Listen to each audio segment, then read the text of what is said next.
Assalamualaikum warahmatullahi wabarakatuh. Alhamdulillah, alhamdulillahi rabbil alamin, wa bihi nasta'in wa ala umuri dunya waddin. Wassalatu wassalamu ala rasulillahi sallallahu alaihi wasallam. Rabbi israh li sadri wa yassir li amri wahlul 'uqdatam min lisani yafqahu qawli. Innal hamdalillah nasta'inuhu wa nastaghfiruh wa na'udzu billahi min shururi anfusina min sayyiati a'malina. May yahdihillahu fala mudilla lahu wa may yudlil fala hadiyalah. Asyhadu an la ilaha illallah wahdahu la syarikalah wa asyhadu anna Muhammadan abduhu wa rasuluh la nabiyya ba'da. Fa ya ayyuhal hadirun usikum wa nafsi wa iyaya bitaqwallah wa ta'atihi la'allakum turhamun. Wa qala Allah ta'ala fil Qur'anil Karim, a'udzu billahi minasy syaithanir rajim. Ya ayyuhalladzina amanu taqullaha haqqa tuqatih wa la tamutunna illa wa antum muslimun. Wa qala Allah ta'ala fil Qur'anil Aziz, a'udzu billahi minasy syaithanir rajim. Wa likulli wijhatun huwa muwalliha fastabiqul khairat aina ma takunu yati bikumullahu jami'an innallaha ala kulli syai'in qadir. Wa qala Rasulullah sallallahu alaihi wasallam an Abi Hurairah radhiyallahu anhu qala qala Rasulullah sallallahu alaihi wasallam min husni islamil mar'i man tarkuhu ma la ya'nihi. Shadaqallah wa shadaqa Rasulullah ajma'in. Fa ya ayyuhal hadirun rahimani wa rahimakumullah. Sidang Jumat yang insyaallah diberkahi Allah Subhanahu wa taala. Tidak lupa dan senantiasa marilah kita bersyukur atas kehadirat Allah Subhanahu wa taala, atas segala rahmat, nikmat dan karunia yang Allah masih berikan kepada kita semua. Terlebih nikmatul iman wa nikmatul Islam. Kedua nikmat inilah nikmat yang sangat besar, nikmat yang senantiasa akan menjadi langkah bagi kita, akan menjadi wasilah bagi kita untuk meraih keberkahan Allah Subhanahu wa taala di dunia atau fil akhirah. Dan di kesempatan khutbah pada hari ini, izinkanlah khatib berwasiat untuk diri khatib sendiri dan pada umumnya untuk para jamaah sekalian. Marilah senantiasa kita meningkatkan ketakwaan kita kepada Allah Subhanahu wa taala. Karena sekali lagi, tidak ada hal yang paling istimewa, tidak ada hal yang paling utama yang akan Allah naikkan derajatnya kecuali orang-orang yang bertakwa. Tentunya takwa yang kita lakukan bukan hanya sebatas teori dan definisi, tapi takwa yang kita lakukan adalah aplikasi dan perbuatan, menjalankan segala perintah Allah dan menjauhi segala larangan-larangan Allah. Fa ya ayyuhal hadirun rahimani wa rahimakumullah. Sedang Jumat yang insyaallah diberkahi Allah Subhanahu wa taala. Di kesempatan khutbah pada hari ini, khatib ingin mengingatkan diri khatib sendiri dan kita semua bahwa hendaklah kita mesti menyibukkan diri kita dengan hal-hal yang bermanfaat. Hal ini sesuai dengan firman Allah Subhanahu wa taala yang di awal khatib sampaikan dalam surat Al-Baqarah ayat 148. Walikulli wijhatun huwa muwalliha fastabiqul khairat. Dan setiap umat ada kiblat yang mereka wajib dan hendak menghadapkan wajahnya ke kiblat tersebut dengan cara fastabiqul khairat, berlomba-lombalah dalam kebajikan. Aina ma takunu ya'ti bikumullahu jami'an. Dimanapun kita berada, niscaya Allah akan mengumpulkan kita bersama-sama. Innallaha ala kulli syai'in qadir. Sesungguhnya Allah Maha berkuasa atas segala sesuatu. Artinya, berlomba-lombalah kita dalam kehidupan ini, dalam berbuat kebajikan. Dimanapun kita berada. Hal ini pun sesuai dengan hadis Rasulullah yang diriwayatkan melalui sahabat Abu Hurairah radhiyallahu anhu. Min husni islamil mar'i man tarkahu ma la ya'nihi. Tanda-tanda kesempurnaan Islam seseorang adalah ketika dia meninggalkan sesuatu yang tidak bermanfaat dalam dirinya. Dari hadis ini kita pun bisa menyimpulkan sederhana bahwa kita mesti menyibukkan diri kita melakukan sesuatu yang dilakukan oleh diri kita untuk hal-hal yang bermanfaat. Pertanyaannya, apa saja yang bisa kita lakukan untuk menyibukkan diri kita? Tentu banyak sekali hal-hal yang sangat positif. Di sini akan diuraikan 3 hal yang bisa kita lakukan dalam menyibukkan diri kita untuk hal-hal yang bermanfaat. Yang pertama, tentu kita mesti meninggalkan hal-hal yang sia-sia pada diri kita. Perbuatan yang sia-sia terkadang sering kita lakukan. Kita tahu hal itu sia-sia, tapi kita ulangi kembali. Contoh, kita sering menghabiskan waktu kita untuk mengisi kegiatan-kegiatan yang kurang bermanfaat. Misalkan, bermain gadget, bermedia sosial. Ada satu sisi manfaat dari kita bermain gadget dan bermedia sosial, tapi coba kita takar frekuensinya.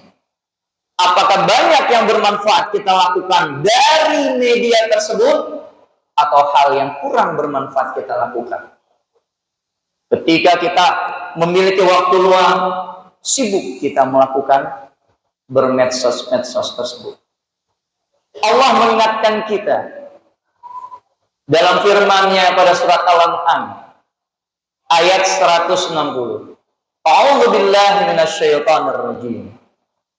Man jaa'a bisayyi'ati falahu asru amsalha wa man jaa'a bisayyi'ati illa mithlaha wa hum la yuzlamun. Siapa yang berbuat baik, maka Allah akan berikan ganjaran 10 kali lipat. Dan siapa yang berbuat, maka Allah akan balas dengan keburukan sama persis yang dia lakukan. Di sini kita bisa mengkomparasikan bahwa kita ketika berbuat baik, hal yang bermanfaat, bukan sia, Allah balas 10 kebaikan. 1 kebaikan Allah balas dengan 10. Sementara ketika kita berbuat keburukan, Allah balas sama persis dengan keburukan yang kita lakukan. Jauh berlebih apa yang Allah berikan kepada orang yang berbuat baik.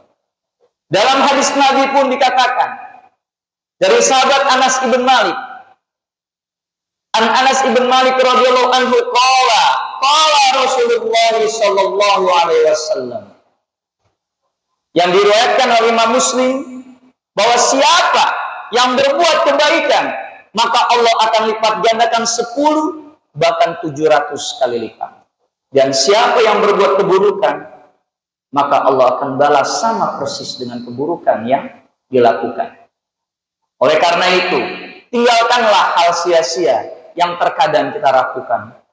Kita penuhi kualitas waktu kita, kita penuhi aktivitas kehidupan kita dengan hal-hal yang tentunya tadi kebajikan-kebajikan yang Allah akan lipat gandakan. Banyak hal yang kita bisa lakukan dalam kategori kebajikan. Kita sebagai seorang pendidik, kita sebagai seorang pegawai di kantor, banyak hal yang kita bisa lakukan yang bukan hanya tupoksi kerja kita. Misal, ketika kita bekerja sebagai seorang pendidik, kita bisa lebih menanamkan hal-hal pembinaan akhlak kepada anak-anak didik kita. Di luar dari tuntutan kurikulum, itu bisa kita lakukan. Itu kebajikan yang ketika kita melakukannya, niscaya Allah tidak akan luput untuk mencatatnya. Ketika kita sebagai pegawai di kantor, di luar tupoksi kita bisa melakukan kebajikan.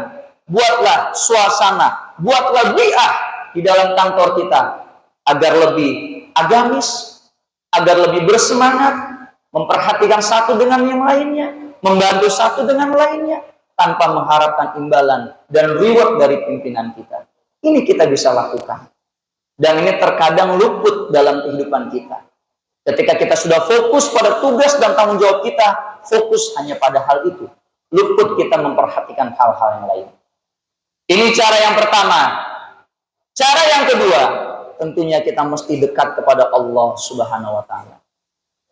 Ketika kita dekat kepada Allah, tentunya Allah pun dekat kepada kita.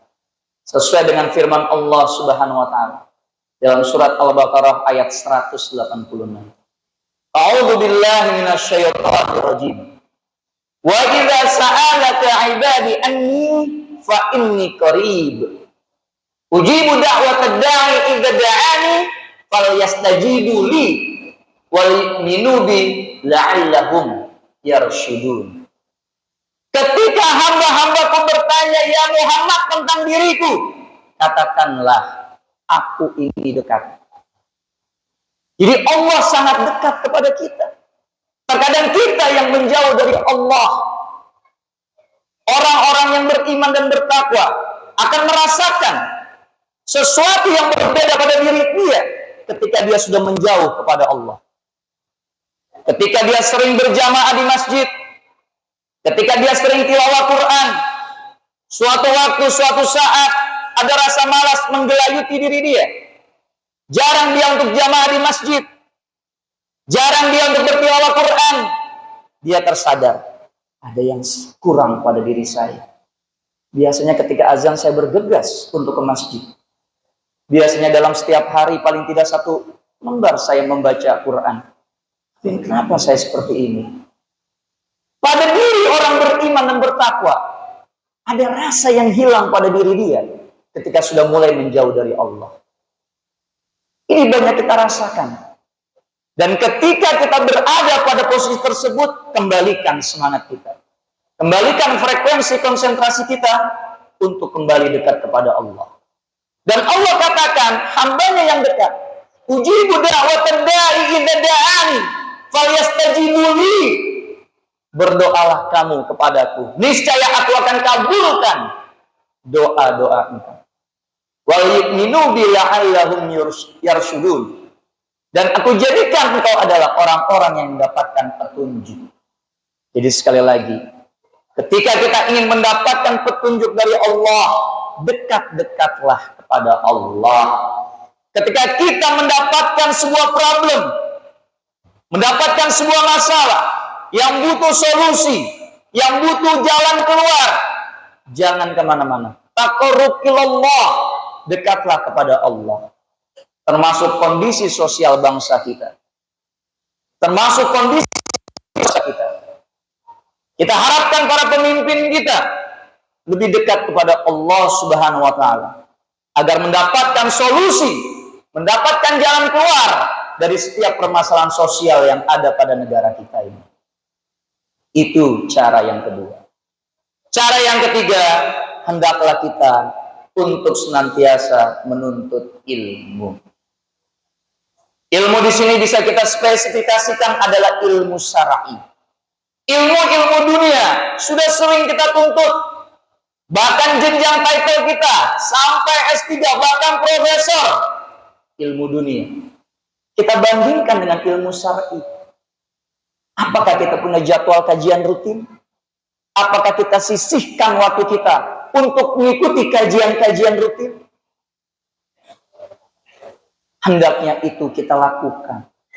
Hendaknya menuntut ilmu syar'i tidak kalah ketika kita menuntut ilmu-ilmu duniawi. Allah berfirman dalam Al-Quran surat Ali Imran ayat 18. A'udzu billahi minasyaitonir rajim. Syahidallahu annahu la ilaha illa huwal malaikah wa ulul ilmi qa'iman bil qisti. La ilaha illa huwal azizul hakim. Dalam ayat ini Allah menyebut orang-orang berilmu. Allah bersaksi atas dirinya bahwa tidak Tuhan yang patut disembah dan diibadahi illallah kecuali Allah. Dan Allah menyebut orang-orang berilmu sebagai orang-orang yang istimewa.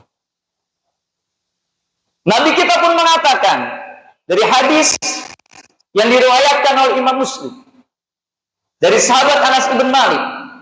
An Anas ibn Malik radhiyallahu anhu qala Rasulullah sallallahu alaihi wasallam, "Talabul ilmi fariidatun 'ala kulli muslim. Wa inna talibal ilmi yastaghfirullahu kulla syai' hatta al-haytani fil bahr." Yang intinya menuntut ilmu itu adalah kewajiban bagi setiap muslim. Dan bagi para penuntut ilmu didoakan, bahkan sampai makhluk-makhluk laut mendoakan agar diampuni segala kesalahannya. Begitu tinggi derajat orang-orang yang menuntut ilmu. Hadirilah majelis-majelis ilmu, hadirilah kajian-kajian ilmu. Niscaya ketika kita nanti yang akan menghadap Allah Subhanahu wa taala, yang lebih bermanfaat dan berguna adalah ilmu syar'i, ilmu agama. Kita jadwalkan waktu kita untuk mengikuti kajian-kajian ilmu. Agar apa? Agar kita mendapatkan keberkahan dan menjadikan kehidupan beragama kita lebih berkualitas. Ketika kita menjalankan 3 hal ini paling tidak, jauh diri kita untuk melakukan hal yang sia-sia. Kita menjadikan diri kita melakukan hal-hal yang bermanfaat. Barakallahu li wa lakum fil Qur'anil azim. Naf'ani wa iyyakum tilawatahu innahu was-sami'ul alim.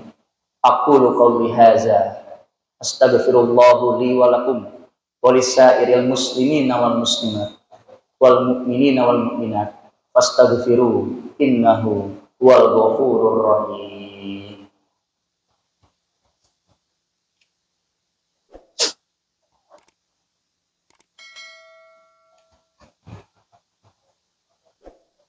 Alhamdulillahilladzi bi ni'matihi tatimmus shalihat wa bi fadlihi tatanazzalul khairat wal barakat wa bi taufiqihi tatahaqqal maqasid wal ghayat. Asyhadu an la ilaha illallah wahdahu la syarikalah wa asyhadu anna Muhammadan abduhu wa rasuluh la nabiyya ba'da. Faya ayyuhal hadirun usikum wa nafsi wa iyaya bitaqwallah wa ta'atihi la'allakum turhamun. Wa qala Allah ta'ala fil Qur'anil Karim, Allahumma salluna 'alan nabi ya ayyuhalladzina amanu sallu 'alaihi wa sallimu taslima. Allahumma salli 'ala Muhammad wa 'ala ali Muhammad kama sallaita 'ala Ibrahim wa 'ala ali Ibrahim innaka Hamidum Majid. Wa barik 'ala Muhammad wa 'ala ali Muhammad kama barakta 'ala Ibrahim wa 'ala ali Ibrahim innaka Hamidum Majid. Bayahwa hadirun rahimani wa rahimakumullah. Sidang Jum'ah yang insyaallah dirahmati Allah Subhanahu wa taala. Di kesempatan khutbah yang kedua ini, khatib kembali mengajak para hadirin, mari kita meningkatkan ketakwaan kita kepada Allah. Dan tentunya sekarang kita berada di bulan Sya'ban, di mana di bulan Sya'ban ini para ulama-ulama salaf mengajarkan kita, bulan Sya'ban ini adalah bulan latihan bagi kita untuk menghadapi datangnya bulan yang agung, yakni bulan suci Ramadan. Kalau kita mempelajari sunnah-sunnah Nabi kita, tidaklah Nabi kita banyak melakukan puasa sunnah. Hampir sebulan penuh itu adalah di bulan Sya'ban ini. Oleh karena itu, marilah kita yang terkadang jarang menjalankan puasa sunnah, ayo kita jalankan puasa sunnah. Mumpung selagi di awal-awal bulan Sya'ban ini. Karena ketika kita sering melakukan puasa sunnah, itu merupakan bentuk latihan kita menghadapi ibadah saum di bulan Ramadan ini. Niscaya orang yang melakukan persiapan terhadap sesuatu inti kegiatan yang akan dia lakukan, maka dia akan menjalankan kegiatan inti tersebut dengan baik. Sama seperti pemain sepak bola. Kalau dia tidak melakukan pemanasan sebelum pertandingan finalnya, tentu dia tidak akan maksimal dalam menjalankan pertandingan tersebut. Puasa pun demikian. Selain puasa, ibadah-ibadah yang bisa kita lakukan sebagai bentuk latihan menghadapi Ramadan, diantaranya qiyamul lail, sholat tahajud. Seberapa seringkah kita menjalankan sholat tahajud? Ketika kita merasa diri kita jarang, ayo di bulan Sya'ban ini kita tingkatkan, kita galakkan kegiatan sholat tahajud kita.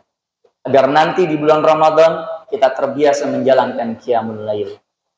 Apalagi qiraatul Quran. Ayo kita biasakan di bulan Sya'ban ini hari-hari kita, malam-malam kita, waktu-waktu kosong kita untuk kita qiraatul Quran. Agar nanti di bulan Ramadan yang merupakan syahrul Quran, kita terbiasa untuk tilawah atau qiraatul Quran. Mudah-mudahan kita senantiasa diberikan keberkahan dan yang terpenting diberikan kesempatan untuk berjumpa dengan bulan Ramadan. Mari kita bermunajat kepada Allah Subhanahu wa taala agar kita senantiasa diberikan ketakwaan, dipelihara iman dan Islam kita.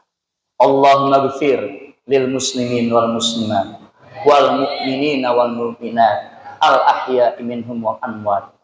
Allahumma zalamna anfusana wa ilam taghfir lana wa tarhamna lanakunanna minal khasirin.